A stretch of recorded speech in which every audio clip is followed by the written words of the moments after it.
Stresa, nestled on the shores of the Grand Lake Maggiore.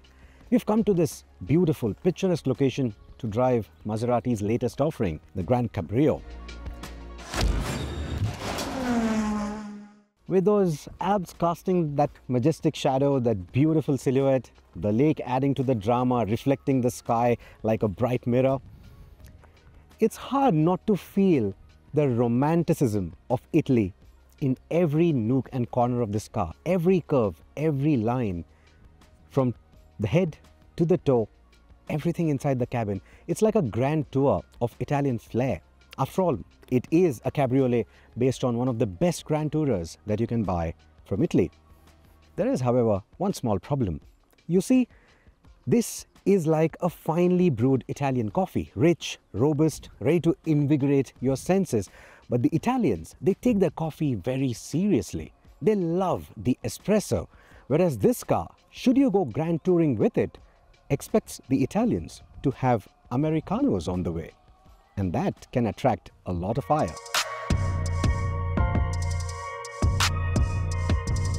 Because you see, it has the badge Folgore right on the Maserati grills. What Folgore means in Italian is lightning. And that refers to an electric powertrain. Yes, it's an electric. So if you were to do the quintessential grand touring, go from Italy to France, you can't have that one fuel stop strategy where you stop for 10 minutes, refuel, grab an espresso. It's going to take longer. It's going to need an Americano. And what's going to infuriate the Italians further is that there are no tailpipes. A Maserati Grand Tourer without exhaust pipes. Now that's a problem, isn't it? Which is why Maserati is offering both kinds of variants on the new GranCabrio. You can choose a petrol engine with the Modena or the Trofeo, or if you want to go green, you can get the electric. So the way I look at it, this is not for Italy. This is probably for the rest of the world. It is also for those who want the beautiful form of a Maserati but want to make a green statement. Being a petrol head, I had a go at the V6 powered Trofeo before driving the Folgore. And it's every bit a Maserati as you would expect, and then some. It's quite techy with its pre-combustion and cylinder deactivation functions. It has over 500 horsepower, hitting the ton before you can finish breathing, and adding plenty of oral drama to let the whole neighborhood know that you are in the vicinity. But the Trofeo's performance is not in the same vicinity as the Folgore's. And that advantage, or the sad truth depending on which side of the fence you are on, is what an EV sports car brings to the table. The Folgore delivers 750 PS, accelerating from 0 to 100 in under 3 seconds. It emits faint motor noises, but its classic Maserati design grabs attention. Except for the missing tailpipes, it mirrors the petrol counterpart with a functional grille, the 3D Maserati logo, front air intakes, rear diffusers, and similar ride height and ground clearance. Like the Gran Turismo, even the GranCabrio doesn't let go of that Italian charm. From head to toe, it looks every bit Italian. They have managed to maintain the proportions, including the height of the car, absolutely perfect. So even though there are batteries in this car, it's not high riding. Of course, when you talk about the aerodynamics, the slippery nature of cars like these, 0.26, that coefficient of drag, you may argue that there are electric SUVs that manage better, which are high riding and all of that. So how can a sports car like this do just 0.26? Well, it's the proportions. Going any lower or trying to make the front end overly sharp, that probably wouldn't work to the effect of making the car look the way it does right now. So what they've done is given us the classic silhouette that we love with a Maserati, and at the same time managed to give it the aerodynamic efficiency that is required for an electric powertrain. The cabin is like Da Vinci meets Silicon Valley. So you still get that Italian flair even in the cabin. All the materials, absolutely top-notch.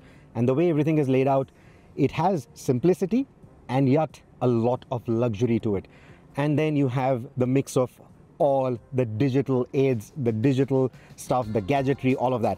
So you get a big digital instrumentation, you get a proportionately sized infotainment as well. You also get a touchscreen for your HVAC controls. What I do not like, however, is switches for the drive selection, and the classic Maserati clock is now replaced with a digital display, which in this case also tells you the state of charge for the batteries. But overall, it still feels every bit Maserati, including the materials. They are doing some new materials in here, but none of it feels like a compromise. Everything feels absolutely luxurious. Speaking of the materials, the cabin is upholstered from nylon, recycled from fishing nets, and while it does not feel the same as leather, it has a unique, soft touch to it that does feel expensive. But apart from feeling rich, Maseratis need to be fast, and boy, does this go! Folgore rockets off the line like a scalded cat, bringing a grin rivaled only by an Italian chef's satisfaction after making the perfect tiramisu. All the Folgore models feature electric all-wheel drive, ensuring that every horse is used effectively. The Gran Turismo and Cabrio have a single motor at the front and two at the rear. Although capable of producing over 1200 PS combined, the battery pack limits it to 750 PS of usable, continuous power for sanity's sake. No matter how fast an EV can go, its weight becomes apparent on tight switchbacks, putting extra pressure on the outer wheels and the suspension. The Folgore's air suspension has a significant load too, but since the petrol and the electric versions of the Gran Turismo and GranCabrio, practically 4 cars, were developed together, engineers designed the engine compartment and the transmission tunnel to fit either an engine and drivetrain or a battery pack. Now usually electric vehicles, the batteries are in the floor, right? It's a skateboard architecture. You may have heard me say that often. What that essentially means is that the entire floorboard is technically the battery pack, and then you have the motors at either ends or a single motor setup, whatever it may be. Now what Maserati have cleverly done is they've gone with a T-bone battery setup. What that means is, think of the battery layout to be like a T, but with serifs. What that means is behind the firewall is 4 layers of battery. Then you have batteries in the transmission tunnel that you have on, say, the ICE vehicle, right? So the transmission tunnel is housing further batteries, and then behind the rear seats also, or under the rear seats, is where there are furthermore batteries. This design allows the Folgore to maintain a low ride height like its petrol counterparts, while preserving the 4-seater layout and the weight distribution. In fact, it achieves better mass centralization by positioning the heavy batteries like a spine, enhancing control and rotation around the bends. So yes, there is all-wheel drive. That means that it doesn't lose grip all that often, but it also makes sure that it continues to make you smile. It is a driver's car at the end of the day, not something that is used for maximizing range and all of that. Yes, it's a Grand Tourer. The numbers aren't big in terms of the range, but you want to enjoy. Even if it's an EV, you want to enjoy it, right?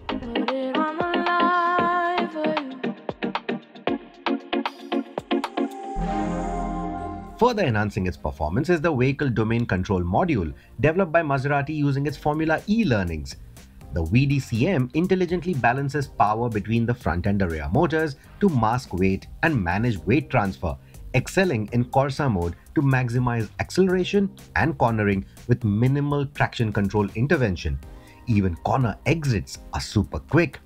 The Corsa mode also offers a drift option, which we couldn't put to the test.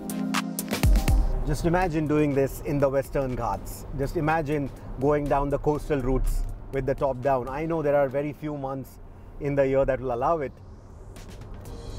but you know, doing it in a Maserati, that would be special. That will feel so nice. I hope we get that chance back home in India.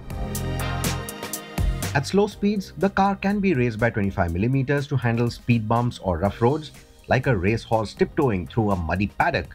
Utterly brilliant, especially for our roads. The ride quality on this thing is absolutely brilliant. I mean, EVs, they usually feel so heavy in the belly, right? They, over potholes or over broken surfaces, ruts, etc., they feel like they have that heavy bottom and they're just, you know, sort of sinking into those undulations. There, I just went through a pothole, nothing, you can't even hear any thudding. Of course, the suspension does have a firm edge. It's a sports car at the end of the day, so it is supposed to feel like that. It is going to feel like that. Even in the comfort or the GT modes, it does have that firm edge. But I'm pretty impressed with the ride quality. Now, how it behaves back home in India, that remains to be seen. But from whatever I can see right now, I'm quite impressed. The Folgore uses the same staggered tire sizes as the petrol variant, but opts for low-resistance Pirelli P0 Elect tires, providing excellent grip on the GranCabrio, similar to the new Taycan. Tire noise is minimal, even with the roof down, as the synthesized sonic sound of the EV masks it effectively. The brake feel is natural too. And when I say natural, I mean from a sports car perspective. So sometimes it's the front motor that is giving you the braking, sometimes it's the rear motor, sometimes it's a combination of both along with your physical brakes, and you simply cannot tell the difference. You simply cannot tell where the transition or the handover points are. And that's brilliant. That's absolutely brilliant. So you will drive this like a normal sports car. I know it sounds cliched when we talk about EVs and always keep complaining about the oral drama, but come on, in my peripheral vision is that trident. This car is handling and driving the way it is, you know, doing justice to that trident, doing justice to the badge on the hood. From that perspective, yes, I want that oral drama. But at the same time, you know, enjoying this open top experience, getting these kind of driving dynamics, oh my God. Oh my God. Yeah, that oral drama would have been nice. That Italian symphony, I want that. But, you know, what I'm really impressed is that there is a connection between me and the car right now, even though it's an electric. And, you know, this is the first time I'm driving an Italian electric of any kind. This is the first time I'm driving a drop top, a convertible with an electric powertrain. And, well, the first time has been special. I really like it. Yes, I have gone on record and said that I hope EVs are not the future. I hope e-fuel takes over. I still maintain my stance. But looking at the different generations, the different cars that we've seen in the EV space now, I really like where it's headed. So yes, there are certain EVs that are enjoyable, and you can definitely trust the Italians to make it fun. Lots and lots of fun. Wow, impressed. Now yes, Grand Touring, probably we don't relate to it back home in India the way the Europeans do to this concept, right? But from an Indian standpoint, I think this car has a lot going for it. It looks great, 2 doors, convertible, you know, guilt-free driving, if you will, with the green powertrain.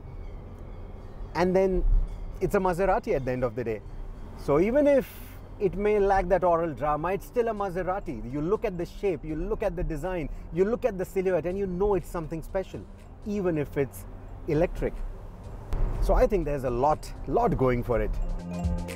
It may not become a collector's item or a Maserati icon, but as a die-hard petrol head, I hate to admit that the Folgore actually drives better than the Trofeo. Yes, you heard that right, better.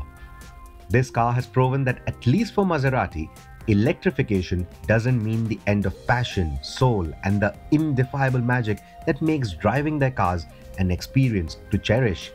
The Folgore could be the dawn of a new era for the brand, because if its performance is an indication, Maserati's lightning bolt has struck.